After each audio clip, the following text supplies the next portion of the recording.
I would like to continue the seminar with kind of turning the focus into crowdfunding for a while.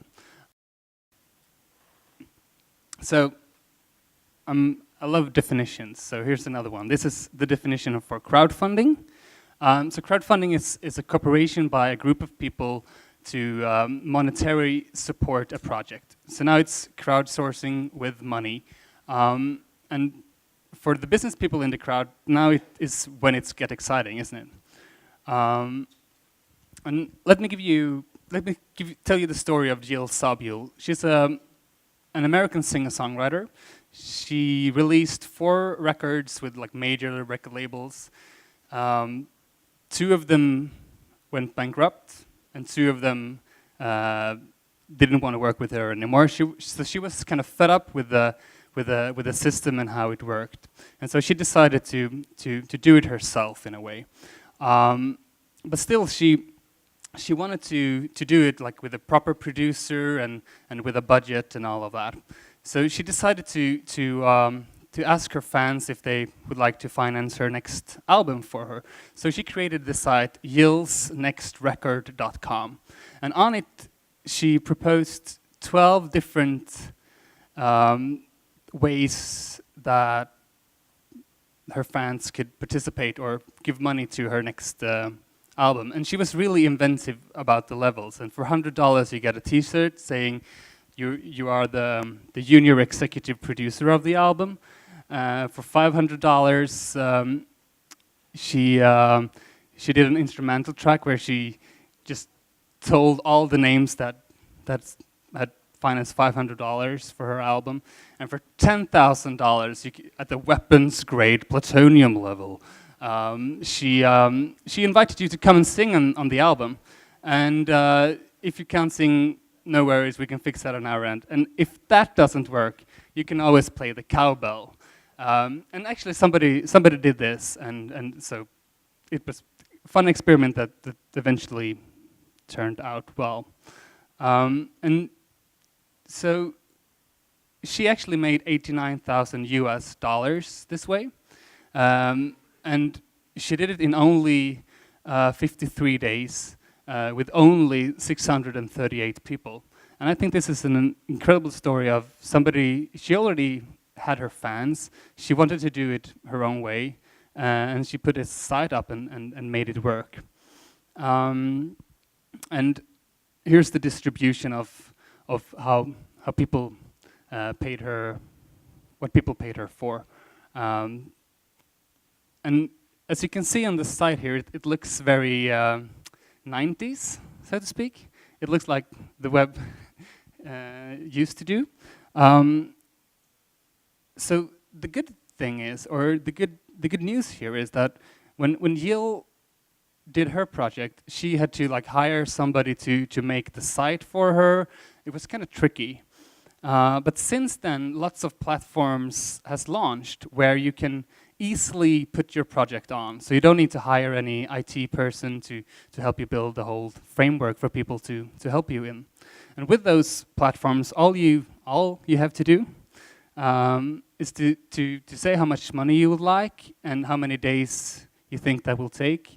And also, which is important, what the rewards for financing your next project will be. And a selling text. Easy, right? At least it's much more easier than hire somebody to build the whole infrastructure for you. And the most famous example of platforms is the American site Kickstarter. But there are, of course, many more.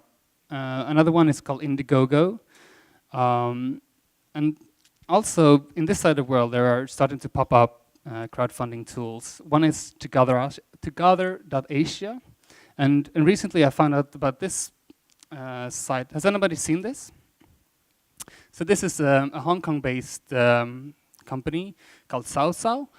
And what they do, they combine design and crowdfunding. So the only thing you can do in this site is to upload your the design of your next dress or your next t-shirt. And then they actually say what it is. So they say you can pre-order your your dress here. So the reward is always the design of the dress that you're funding. So I think this is an interesting site to have a look at, especially since they're based in Hong Kong. And further away, there's a Swedish crowdfunding site called Funded by Me, and they just launched Funded by Me Equity, which is interesting because in the crowdfunding sites we have seen so far, you are getting rewards such as CDs or T-shirts and other products, basically. But with Funded by Me Equity, you actually get a piece of the company.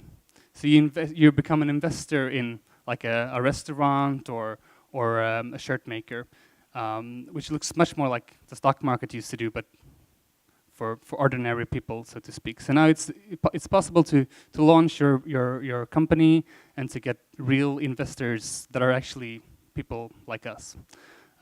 So I think it's really interesting to see where this development is going. So when I say this kind of things, it sounds really easy, doesn't it? You just come up with an idea and you say how much money you want and everybody will come. Of course, it's not that easy. As always, you got to have a good idea, right? And this is, of course, the tricky part. This has always been the tricky part, and it will always be.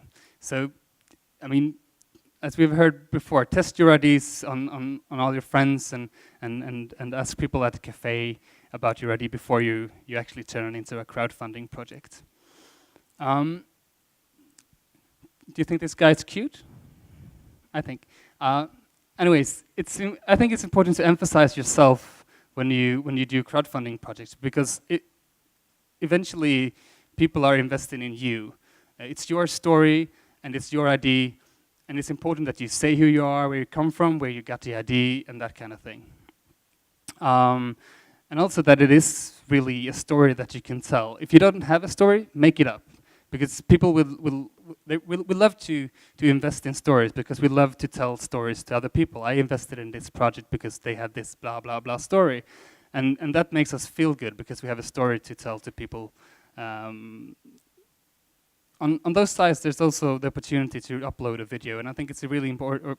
I think, but lots of other people think, and there's research on this, that spending time on a video, showing who you are and what your needs are, is the most important thing with the Kickstarter project or your crowdfunding project.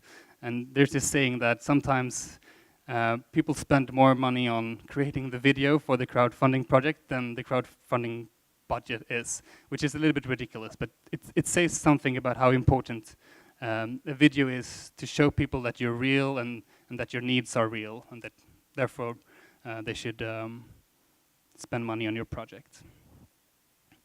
I also think it's important to specify. We talked about it with Nicholas before. People tend to have much easier. It's easier for people to invest in projects that they really understand. So instead of asking for money for your whole film, you can, for example, ask for the editing of your film, because it's much more easy for people to understand that, okay, now I have 30,000 hours of material and now I just need to edit it. So people will understand the problem, and therefore they will invest in it so that you can get the job done. There's also a really good opportunity to be creative with the rewards, with the things that people get back for investing in your project.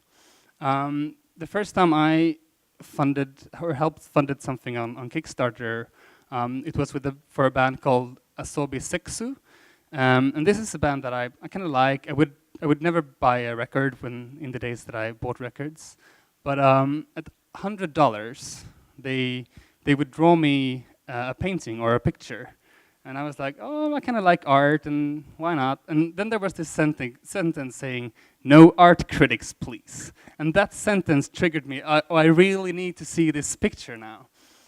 So for a band that I wouldn't even buy the record, I helped them fund their tour in the UK for $100.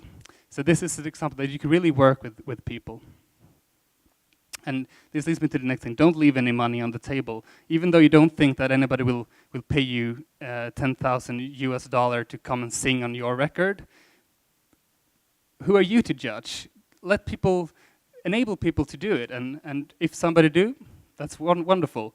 But there's really no reason not to have like rewards, everything from $10 up to $10,000 or maybe even more, because you're not the one that should judge what people would like to fund your product with. And here's also the opportunity of game mechanics, of course. Here's a screenshot from Kickstarter, and on the right you can see that there's lots of different opportunities to reward people, and there's always in this shot there's always the possibility to be a better fan, so to speak. So the $25 fan is one thing, but I'm a really true fan, so I would go for the $7 pledge, because I'm a much better fan, and that makes me feel good. So which kind of lets me play a game with the service. And research say that Kickstarter projects that get 30% of the money they ask for eventually become successful. So if you only get your true fans in, then they will be able to tell the story to other people. But having that said, it's important that you create a story that you can build further on. So you can say an ordinary Kickstarter product is 30 or 60 days. So you have some time to tell people new things every week, and you should really use this, because people will keep telling these stories to their friends. So build a story that you can continue for some weeks. So is there really an interest in crowdfunding these days? Yes, there are.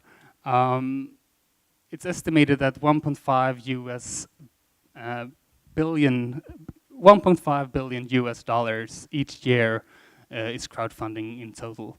So there's lots of money floating around that you can actually take a piece of. And last year on Kickstarter there was 33,000 successful projects. 17 projects so far has gotten over $1 million US dollars. So there's lots of money going on in the system. And almost half of the projects on the Kickstarter platform is successful.